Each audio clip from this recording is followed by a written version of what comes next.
তাছাড়া রওশাদ তোমার স্বামী, আর রওশাদের প্রতি সম্পূর্ণ ভরসা আছে আমার, যে রওশাদ তোমার পুরোপুরি কেয়ার করবে। স্বামী কতটা শুনে পুতুলের চোখ কপালে উঠে যায়। রওশাদ স্বামী একটু হকচকিয়ে উঠে জিজ্ঞেস করে উঠল, স্বামী মানে? রওশাদ ভাই আমার স্বামী কি করে হলো? মেয়ের কথা শুনে আরমান সাহেব কিছুক্ষণ হতবুদ্ধির মতো তাকিয়ে থেকে তারপর উত্তর দিলেন, হ্যাঁ মা, রওশনের সাথে তো তোমার বিয়ে হয়ে গেছে। হয়তো তোমার এখনো মনে নেই, তবে কিছুদিন পরে মনে পড়বে সব। ডক্টর বলেছে এখন মাথায় বেশি স্ট্রেস নেওয়া যাবে না, তাই তুমি জোর করে মনে করার চেষ্টা করবে না, ধীরে সুস্থে সব মনে পড়বে। আরমান সাহেবের কথাগুলো শুনে পুতুল খুবই খুশি হবে নাকি রাগ করবে কিছুই বুঝে উঠতে পারে না। পুতুল মনে মনে খুব খুশি হলেও তার সাথে তার রাগও অনেক হচ্ছে, কারণ রওশাদ বলেছিল আমার বউয়ের মন অনেক বড়, অন্য মেয়েদের সাথে কথা বললেও নাকি কিছু মনে করবে না। আরও কত কি যে বলেছে, ভেবেই পুতুলের মাথা গরম হয়ে যায়। পুতুল মনে মনে দাঁত কিরমির করে বলে উঠল, দেখাচ্ছি মজা, আপনার বউয়ের মন খুব বড় তাই না? ঠিক আছে, মজা বোঝাচ্ছি এবার। রওশাদ সেই হতেই সোফায় বসে আছে, অপেক্ষা করছে কখন যে ওর বউটা শ্বশুর মশাইয়ের সাথে কথা বলে বাইরে বের হবে, এটাই ভেবে। তখনই রওশাদের ফোনে হারুনের কল আসে। কলটা রিসিভ করতেই ওপাশ থেকে হারুন বলে উঠল, স্যার, পুতুল ম্যাডামকে যে কিডন্যাপ করেছিল না, সেই মেয়েটাকে পাওয়া গেছে। হারুনের কথাটা শুনেই রওশাদ তাড়াতাড়ি করে ফোনটা নিয়ে ব্যালকনির দিকে চলে যায়। তারপর হারুনকে জিজ্ঞেস করে, কোথায় এখন মেয়েটা? হারুন আমতা আমতা করে বলে উঠল, আসলে স্যার, মেয়েটাকে না কেউ গুলি করে মেরে ফেলেছে। অনেক খোঁজার পর আমাদের লোকেরা সেই মেয়েটার লাশটা খুঁজে পেয়েছে। হারুনের কথাটা শুনে রওশাদ রাগে ব্যালকনির রেলিং চেপে ধরে।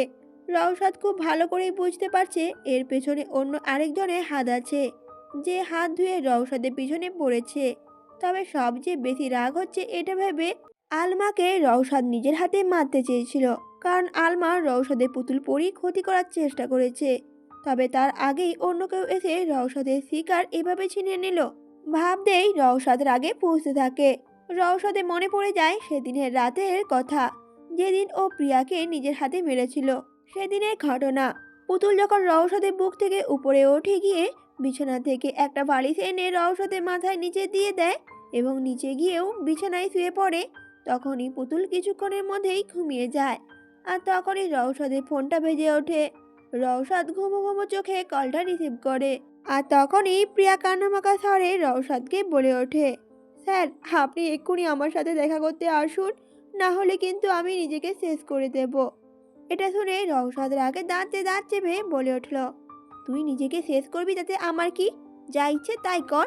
প্রিয়ার হাতে হাতে বলে উঠল কান্নামাখা স্বরে, স্যার, আপনি যদি আজ না আসেন তাহলে আমি কিন্তু ওই পুতুলের বড় ক্ষতি করে দেব, সত্যি বলছি। রওশাদ এবার বাঁকা হেসেই বলে উঠল, আচ্ছা ঠিক আছে, আমি আসছি। কথা বলে রওশাদ ফোনটা কেটে দেয়। তবে রওশাদের উদ্দেশ্য মোটেও প্রিয়াকে মেরে ফেলা ছিল না, বরং প্রিয়াকে আজ একটা বড় শিক্ষা দেবে বলেই রওশাদ রেডি হয়ে বেরিয়ে যায়। তবে রওশাদ বের হতেই পুতুল নিজের চোখ খুলে উঠে বসে, অবাক হয়ে তাকিয়েই থাকে। এরপর নিজেও রওশাদের পিছু পিছু চলে যায়। রওশাদ গাড়ি করে নয়, বরং হেঁটে যাচ্ছে, কারণ এত রাতে যদি গাড়ি নিয়ে যায় তাহলে সবাই টের পেয়ে যাবে, তাই হেঁটে হেঁটেই যাচ্ছে। প্রিয়ার দেওয়ার ঠিকানায় পৌঁছাতেই প্রিয়া পিছন থেকে এসে রওশাদকে জড়িয়ে ধরে। রওশাদ নিজেকে ছাড়িয়ে সজোরে প্রিয়ার গালে একটা থাপ্পড় বসিয়ে দেয়। তাতেও যেন প্রিয়ার সমগ্র একটু লজ্জাও কমে না, বরং রওশাদকে আষ্টে পৃষ্ঠে ধরে বলতে শুরু করে, স্যার, স্যার, আমি সত্যি আপনাকে ছাড়া বাঁচবো না, আমাকে প্লিজ এভাবে ফিরিয়ে দেবেন না। আর সেখানকার একটা গাছের পেছনে লুকিয়ে পুতুল সব দেখে রাগে গাছ শক্ত করে চেপে ধরে। পুতুলের চোখ দিয়ে গড় গড় করে পানি পড়তে থাকে। কেউ ওর পুতুল বরের কাছাকাছি আসছে, আর পুতুল সেটা কিছুতেই মানতে পারছে না। টানাটানি এক পর্যায়ে রওশাদ প্রিয়াকে ধাক্কা মেরে ফেলে দেয়। তখনই গাছের পেছনে লুকিয়ে থাকা পুতুলকে প্রিয়া দেখে ফেলে। সাথে সাথে প্রিয়া এটা ভেবে রাগে ফোঁস ফোঁস করে ওঠে যে এই মেয়েটার জন্যই ওকে এত কিছু সহ্য করতে হচ্ছে। ভেবেই প্রিয়া এক মুহূর্ত দেরি না করে ছুটে গিয়ে পুতুলে একটা হাত ধরে টেনে বের করে আনে গাছের থেকে। রওশাদ কিছু বুঝে ওঠার আগেই প্রিয়া পুতুলের গালে একটা থাপ্পড় বসিয়ে দেয়। ব্যথা পেয়ে পুতুলের ঠোঁট ফুলিয়ে বাচ্চাদের মতো কেঁদে ওঠে। এই দৃশ্য দেখে রওশাদ আর নিজের রাগটা সামলে রাখতে পারে না, ফলে প্রিয়ার কাছে এসে প্রিয়ার গলা শক্ত করে চেপে ধরে। প্রিয়া নিজেকে ছাড়ানোর আপ্রাণ চেষ্টা করে, চোখগুলো যেন বেরিয়ে আসার পালা। তবে রওশাদ প্রিয়াকে ছাড়ে না ততক্ষণ পর্যন্ত যতক্ষণ না প্রিয়া মারা গেছে। রওশাদের এমন নৃশংস দেখে পুতুল তো ভয়ে সেখানে জ্ঞান হারিয়ে ফেলে। এই জন্যই মূলত পুতুলের শার্টে সেদিন কাদা লেগে গিয়েছিল। রওশাদ পুতুলকে কোলে করে নিয়ে বাড়িতে নিয়ে চলে আসে। তারপর ঠান্ডা মাথায় প্রিয়া মার্ডারটাকে সুইসাইড হিসেবে চালিয়ে দেয়। সবাইকে এটাই বিশ্বাস করাতে বেশি কাঠখড় পোড়াতে হয়নি, কারণ সবাই ভেবেছে ভার্সিটি থেকে রাস্টিকেট করার জন্য প্রিয়া সুইসাইড করেছে। আর সেদিন সকালে রওশাদ পুতুলের শার্টের কাদা লেগে থাকার বিষয়টা জিজ্ঞেস করেছিল, এটা পরীক্ষা করার জন্য যে পুতুলের কিছু মনে আছে কিনা। রওশাদ যখন কথাগুলো ভাবছিল তখনই কলিং বেল বেজে ওঠে। কলিং বেল বাজতেই রওশাদের হুঁশ ফেরে। রওশাদ তাড়াতাড়ি করে দরজাটা খুলে দেয়।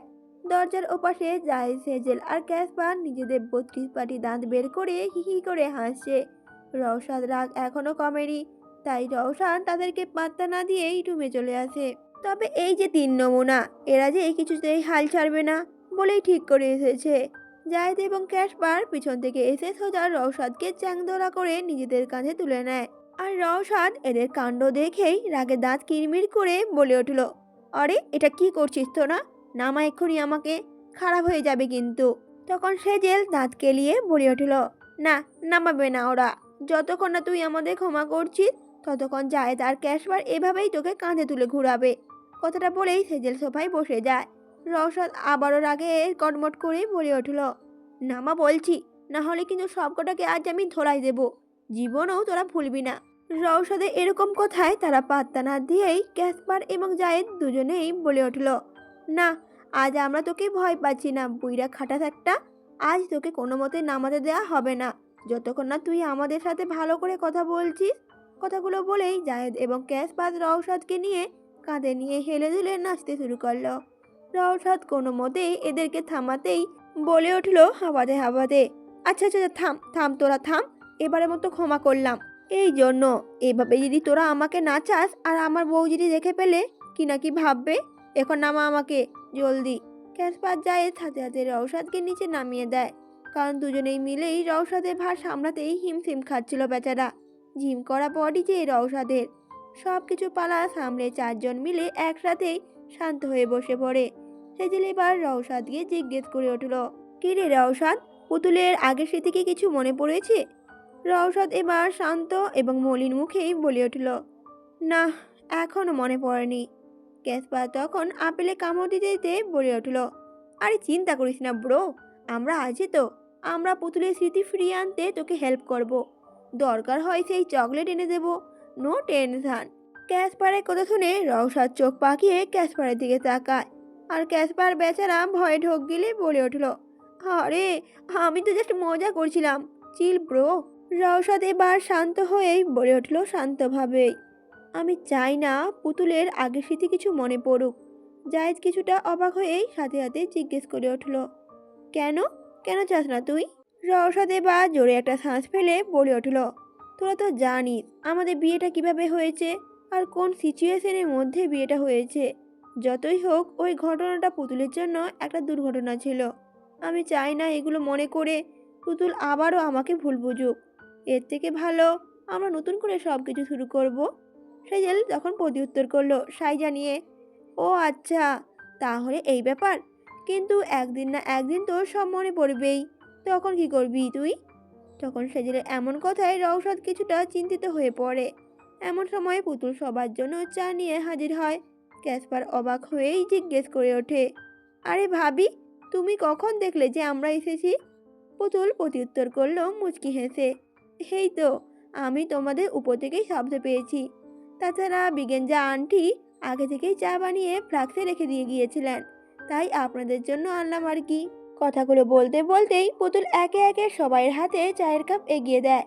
অবশেষে একটা চায়ের কাপ নিয়ে রওশাদের দিকে এগিয়ে যায়। রওশাদ তো খুশি হয়ে চায়ের কাপটা পুতুলের থেকে নিয়ে নেয়। পুতুল রওশাদের দিকে তাকিয়ে একটা শয়তানি হাসি দেয়। রওশাদ একদম স্বাভাবিকভাবেই চায়ের কাপে চুমুক দিতেই নাক মুখ সাথে সাথে খিচে আসে। না, এই তো চাই চিনি না, না বরং লবণ দিয়ে তৈরি করা হয়েছে। রওশাদ হকচকিয়ে পুতুলের দিকে তাকায়। পুতুল এদিকে মুচকি মুচকি হেসে জিজ্ঞেস করে ওঠে, কি হলো? চাটা কি আপনার ভালো লাগেনি? রৌসার সাথে হাতে মাথা দুদিকে নাড়িয়ে বলে উঠল, না না না। পুতুল সাথে হাতে বলে উঠল, না, ভালো লাগেনি। রওশাদ কিছুটা বিতৃষ্ণা মুখেই বলে উঠল, না মানে আমি বলতে চাইছি খুব ভালো হয়েছে, খুব ভালো হয়েছে, একদম ভয়ঙ্কর রকমের ভালো হয়েছে। কথাটা বলেই রওশাদ জোর করে হাসার চেষ্টা করলো। আর পুতুল সে একটু ঢং করেই হেসে বলে উঠল, আমি জানতাম আপনার অবশ্যই ভালো লাগবে, কারণ এই চায়ে আমি নিজেই ভালোবাসা মিশিয়েছি। পুতুলের কথা শুনে ক্যাসপার হকচকিয়ে উঠেই জিজ্ঞেস করে উঠল, কই কই দেখি দেখি, ভালোবাসা কেমন হয়? আমাদের তো দিলে না ভাবি, এটা তো অন্যায়। রাউসাদ তখন জোরপূর্বক মুখে একটা হাসি নিয়েই বলে উঠল, এই ভালোবাসা নেওয়ার ক্ষমতা সবার হয় না ক্যাসু, তাই চুপচাপ নিজেরটা গেল। এবার ক্যাসপার বেচারা তো দুঃখী মুখ করেই বলে উঠল, ও আচ্ছা তাই। এদিকে পুতুল সে তো রওশনের দিকে তাকিয়ে একটা ভেঙচি কেটে সেখান থেকে চলে গেল। রাত 9টা। পুতুল নিজের রুমে বসে রওশনে কিনে দেওয়া ফোনে একটা কোরিয়ান ড্রামা দেখছিল, আর দেখতে দেখতে রওশনে কিনে দেওয়া চকলেট খাচ্ছে। অন্যদিকে রওশত এতক্ষণ ধরে নিজের শ্বশুর মশাই ঘুমিয়ে যাওয়ার অপেক্ষা করছিল। আরমান সাহেবের রুমে লাইট অফ হতেই রওশাদ খুশিতে আত্মহারা হয়ে পুতুলের রুমের দিকে ছুট লাগালো। পুতুল ততক্ষণে মনোযোগ দিয়ে ড্রামা দেখছে।